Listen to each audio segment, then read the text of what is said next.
Hello students, welcome to the class. हमने पिछले lecture में किए थे लीनियर कॉन्फ्रेंसेस के कुछ न्यूमेरिकल्स। ठीक है, कुछ क्वेश्चंस हमने सॉल्व किए थे। आज हम इसके कुछ आर्टिकल्स करने वाले हैं जो हमने पिछली बार यूज़ किए हैं। तो आवर फर्स्ट रिजल्ट इज कि हमने कहा एक्स नॉट जो है is a solution of A X is congruent to B mod M. ठीक है, और एक्स वन कोई भी इंटीजर है that is congruent to X naught mod M. तो हमें प्रूफ करना है कि x1 is also a solution. Then x1 is also a solution.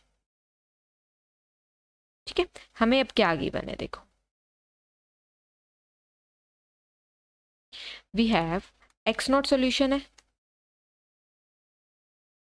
x not solution है, that means ax is congruent, ax not is congruent to b mod m। और हमें क्या given है, x1 is congruent to x not mod m। ठीक है, हम दोनों side a से मल्टीप्लाई कर सकते हैं। ax1 is congruent to ax not mod m। ax not को जब हम m से डिवाइड करते हैं तो b रिमाइंडर आता है, तो ax1 को भी जब हम m से डिवाइड करेंगे तो रिमाइंडर क्या आएगा, b आएगा। That means ax1 is also congruent to b mod m। ठीक है, तो इसका मतलब आपके पास x1 भी क्या बन गया, सॉल्यूशन बन गया। Therefore x1 is also a solution. Second question आपके पास क्या है जो हमने वहां पर यूज किया कि आपके पास ax is congruent to b mod m where a is not congruent to 0 mod m।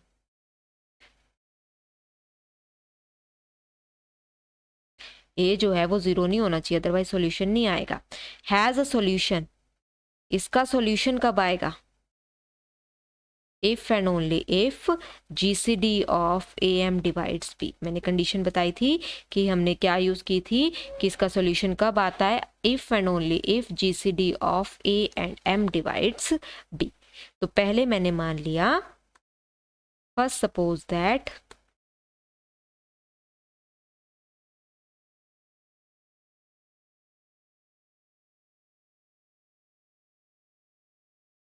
कि इसका सॉल्यूशन है ax is congruent to b mod m has a solution। क्या सॉल्यूशन है, से x नॉट। ठीक है, तो इसका मतलब क्या हुआ, ax naught is congruent to b mod m। ठीक है, that means m divides ax naught minus b, यानी कि ax naught minus b is equal to m K. ठीक है, अब हमने इसकी GCD मान ली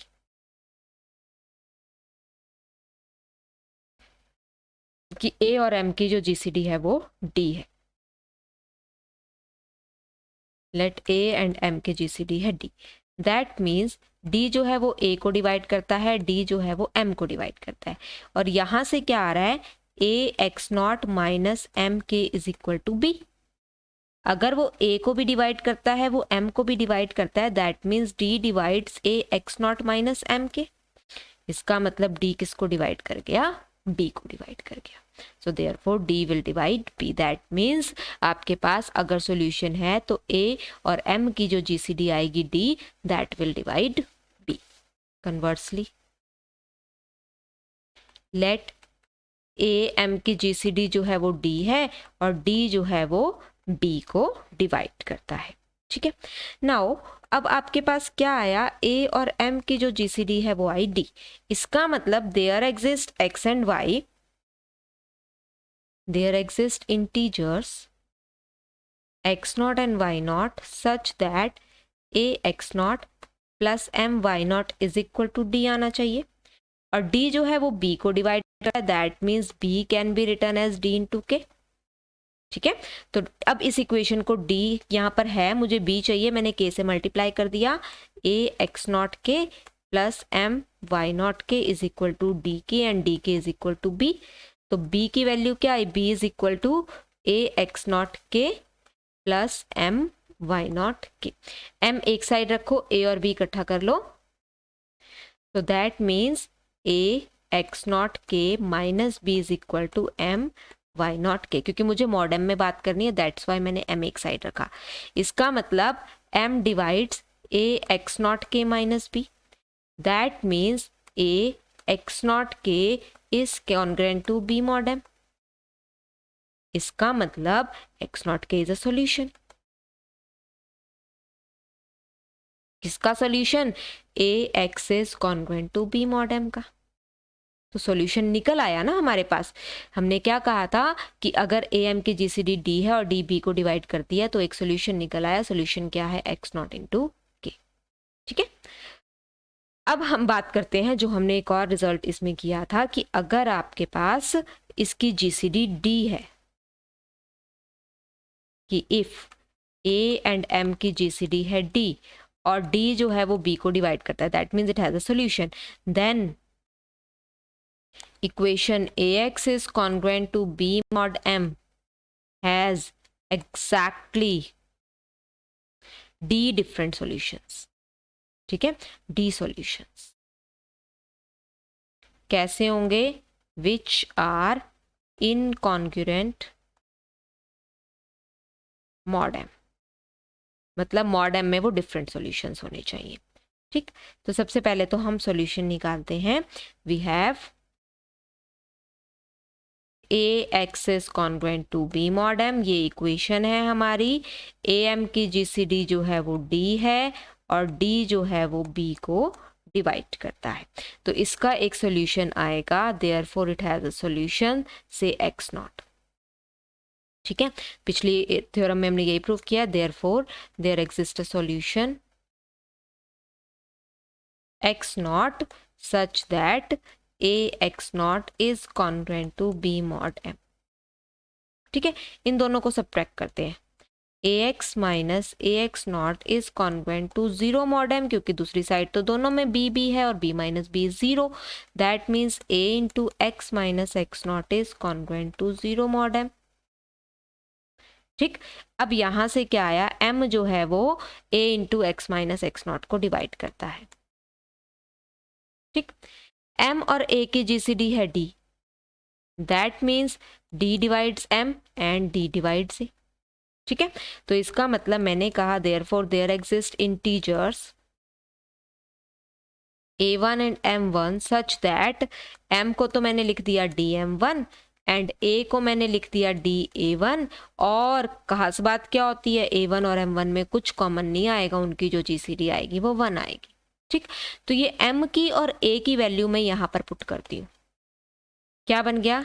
dm1 divides da1 x minus x not. That means m1 divides a1 into X minus x naught. ठीक है. तो यहां से क्या आया? m1 a1 की जीसीडी 1 है. इसका मतलब m1 a1 को डिवाइड तो करेगा नहीं. m1 divides x minus x naught. ठीक है. So therefore x minus x naught is equal to k into m1. तो आपके पास x क्या बना? x naught plus k m1 और k को हम क्या पुट कर लेते हैं? 0 1 2 अप टू d माइनस 1. हमें d डिफरेंट सॉल्यूशंस चाहिए थे तो हमने कहा d माइनस 1 तक हमने इसको पुट कर दिया. ठीक है. तो अब हम ये प्रूव करेंगे कि ये जो d हैं, एक तो ये सारे के सारे मॉड m में डिफरेंट है. ये सारे के सारे आपके पास सॉल्यूशंस बनते हैं. आपस में ये कॉन्ग्रुएंट नहीं है. ठीक है. हमने क्या किया?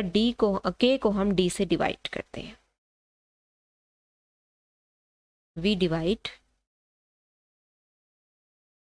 k बाय d से हमने k को डिवाइड कर दिया. ठीक है. तभी तो हमने ये k को d माइनस 1 तक ही रखा है. चलो यहाँ से हम डिवाइड करते हैं. x is equal to X naught plus K M है. k को हम d से डिवाइड कर देते हैं तो d into Q quotient plus r remainder. और r की वैल्यू क्या आ गई? d से स्ट्रिक्टली लेस होनी चाहिए, ग्रेटर देन इक्वल टू 0 होनी चाहिए. तो k can be written as D Q plus r की वैल्यू लेस देन d हो गई. तो x कितना आया आपके पास इस केस में? X naught plus d Q plus r into m1. k की वैल्यू पुट की थी ना ये, तो ये आ गया m1. So that is x naught plus m1 d Q plus r m1. ठीक है. तो x minus x naught plus m1 r वाली वैल्यू मैंने इधर रख दी is equal to m1 d q. ठीक है. q is the quotient. अब आपके पास इसका मतलब यहाँ पे m1d आ गया। m1d क्या था आपके पास, d into m1, d into m1 की वैल्यू थी m, तो ये हो गया m3। ठीक है, तो m इस टर्म को डिवाइड कर गई, सो m divides x minus x naught plus m1r, so that means x is congruent to x naught plus m1r mod m। r क्या है, r 0 से लेकर d माइनस 1 तक है। इक्वल टू लगाएंगे तो d माइनस 1 लगा देंगे, लेस देन लगाएंगे तो d लगा देंगे। दैट मीन्स r की कितनी पॉसिबल वैल्यूज आ सकती हैं, d वैल्यूज आ सकती हैं। ठीक है, तो x जो था वो सोल्यूशन ही तो था ना, सोल्यूशन की तो बात कर रहे थे। तो ये आपके पास कितने सोल्यूशंस आ गए, आपके पास d सोल्यूशंस आ गए। अब हमने ये प्रूफ करना है कि ये सारे के सारे जो सोल्यूशंस हैं, ये सारे सोल्यूशंस डिफरेंट हैं।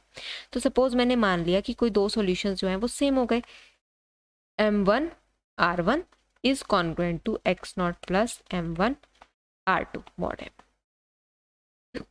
k1 k2 लिखने, k1 k2 ले लो, दो आपके पास वैल्यूज थी, k1 k2, दो आपके पास कॉन्ग्रुएंट सॉल्यूशंस आ गए। That means m1 k1 is congruent to m1 k2 mod m।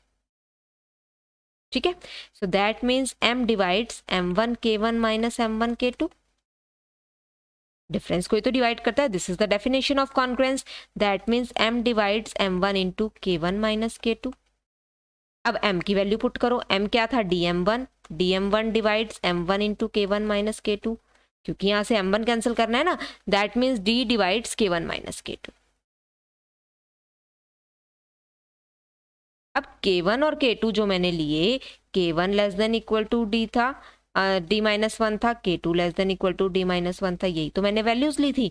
तो d आपके पास इनके डिफरेंस को डिवाइड कर रहा है, लेकिन इनके डिफरेंस जो होगा, जो भी आपके पास नंबर अगर डिफरेंट होंगे तो ये आपके पास क्या होगा, मॉड लेस देन d होगा।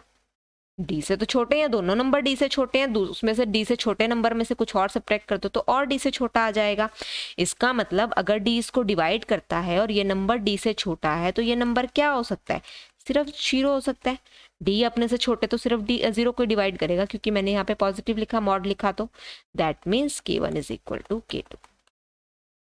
तो मॉड m में ये सारी की सारी जो वैल्यूज थी, ये सारी की सारी कैसी हैं, डिफरेंट थी। तो आपके पास कितने सॉल्यूशंस आए, आपके पास d सॉल्यूशंस आए, कौन से, x is equal to x naught plus m1 K. यही तो लिखे थे हमने सॉल्यूशंस। k की वैल्यू क्या थी, k lies between 0 to d minus 1। ठीक, यहाँ पे m1 क्या आएगा, m के नहीं आएगा, ये ध्यान रखना, m1 हमने कहाँ से निकाला है। तो ये आपके पास d सॉल्यूशंस आएंगे, sorry, x is equal to x naught plus m1 K. अगर एक सॉल्यूशन आप x नॉट निकाल चुके हैं तो आप x नॉट के कॉरेस्पॉन्डिंग ये सॉल्यूशंस d सॉल्यूशंस निकाल सकते हैं। ठीक है, जहां एक सॉल्यूशन निकला बाकी के d माइनस 1 सॉल्यूशंस निकल आएंगे। अब इसी का ही थोड़ा सा मॉडिफाइड वर्जन क्या कहते हैं कि अगर आपके पास GCD1 हो जाए तब क्या होगा, कि अगर a और m की GCD1 हो गई then ax is congruent to b mod m has a unique solution। ठीक है, अब हमें पता है कि a और m की जो GCD है वो 1 है और 1 हमेशा b को डिवाइड करता है। A m GCD is 1 and 1 divides b। GCD 1 means 1 can be written as ax naught plus m y naught। b इसको डिवाइड करता है, b से मल्टीप्लाई कर दो, b is equal to a x naught b plus m y naught b। ठीक है, इसका मतलब a x naught b minus b is equal to, ये मैंने इधर ले लिया, या चलो इसको इधर ले लो, दूसरी साइड आ गया minus m y naught b। तो m का तो मल्टीपल हुआ ना, तो इसका मतलब आपके पास क्या आ गया, m divides a x naught b minus b। That means a into x naught b is congruent to b mod m। एक सॉल्यूशन तो आ गया। ठीक है, this is a solution. Suppose अब दो सॉल्यूशन आते हैं, ax1 is congruent to b mod m, ax2 is congruent to b mod m। x1 और x2 दो सॉल्यूशन हैं, अब दोनों के दोनों b के कॉन्ग्रुएंट है तो दोनों को सब्ट्रैक्ट कर दो, सब्ट्रैक्ट करेंगे तो क्या आएगा ax1 minus ax2 is congruent to 0 mod m, that means m divides a into x1 minus x2, ये a into x1 minus x2 हो गया ना। अब m और a की GCD 1 है, m और a की GCD 1 है तो m a को तो डिवाइड करेगा नहीं, किसको करेगा, x1 माइनस x2 को। ठीक है, अब x1 और x2 मैंने जो सॉल्यूशंस लिए हैं वो कहाँ लिए, मॉड m में लिए, रिमाइंडर वाले, 0 less than equal to x1 less than m, 0 less than equal to x2 less than m। जो रिमाइंडर होता है वो स्ट्रिक्टली लेस होता है ना, तो स्ट्रिक्टली लेस ले लिए। मॉड m में इनकॉन्ग्रुएंट चाहिए मुझे, नंबर तो एक से ज़्यादा आ सकते हैं लेकिन मॉड m में इनकॉन्ग्रुएंट चाहिए। अब दोनों नंबर m से लेस थे तो पहले की तरह क्या आया, मॉड x1 माइनस x2, ये m से लेस है, m अपने से छोटे नंबर को डिवाइड करेगा, that means that number must be 0, तो इसका मतलब x1 minus x2 is equal to 0, therefore x1 is equal to x2। ठीक है, तो आपके पास मॉड m में आपके पास एक ही सॉल्यूशन आएगा। जैसे मैंने कहा था कि मॉड 7 में अगर आपके पास 1 सॉल्यूशन आ रहा है देन 8 भी सॉल्यूशन है, 15 इज आल्सो अ सॉल्यूशन, तो आपके पास क्या हो जाएंगे, सारे जो मॉड 7 में 1 के कॉन्ग्रुएंट नंबर है वो सारे सॉल्यूशन होंगे। लेकिन इनकॉन्ग्रुएंट अगर आप उठाएंगे तो 1 ही आएगा, 2 सॉल्यूशन नहीं बनेगा, 5 सॉल्यूशन नहीं बनेगा। जो 1 के कॉन्ग्रुएंट नंबर होंगे दोज विल बी सॉल्यूशंस। ठीक है, तो इनकॉन्ग्रुएंट यानी रिमाइंडर वाला 0 से लेकर 6 के बीच में सिर्फ एक ही सॉल्यूशन आएगा, वो 1 आएगा।